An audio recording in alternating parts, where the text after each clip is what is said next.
ማርያምን የሚጠላ ሰይጣን ብቻ ፈጣሪን ያሳደገች ከማርያም ጋር ጸብ ያለው ከድንግል ማርያም ጋር ሰይጣን ብቻ መልአክ ሆኖ ከድንግል ማርያም የተጣለ የለም።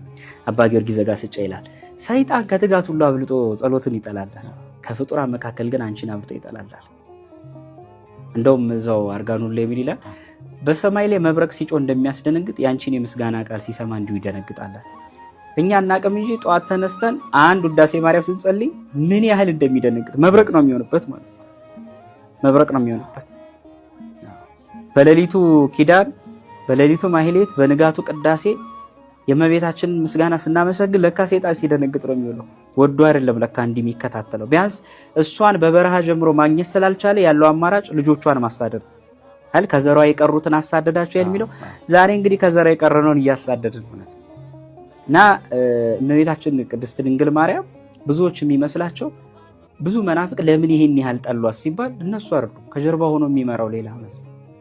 እና እመቤታችን ቅድስት ድንግል ማርያም መመስገኗ የሚደንቅ አይደለም ማለት ነው። የሰማይ ሁሉ እጽዋት ብዕር ቢሆኑ የሰማይ ሆች ተጠራቅመው ህብረት ፈጥረው በአንድ ቦታ ተከማችተው ውቅያኖስና ቀለያት ቀለማት ቢሆኑ ቅጠሎች ሁሉ ተደርድረው ተሰፍተው ብራና ቢሆኑ የድንግል ማርያምን ተአምር ተናግረው አይጨርሱት። ስሟ ለዘላለሙ ጣፋጭ የሆነ ስም ነው።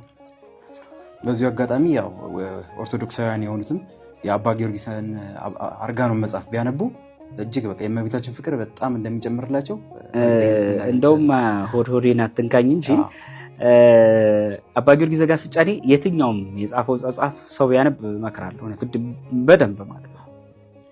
እኔ በራሴ በጣም ከምወዳቸው ሊቃውንት መካከል አንዱ አባ ጊዮርጊስ ዘጋስጫ ነገረ ክርስቶስና ነገረ ማርያም በምን ደረጃ ቢረዳው ይሄ ስጋና ደም ሲሆን የመንፈስ ቅዱስ መገለጥ ነው። የድንግል ማርያም ፍቅር የራቀበት ሰው ካለ እኔ መጽሐፍ አርጋኖና የአባ ጊዮርጊስን መጽሐፍ ያንብባቸው ነው እና ትክክል ጥቆማ ነው።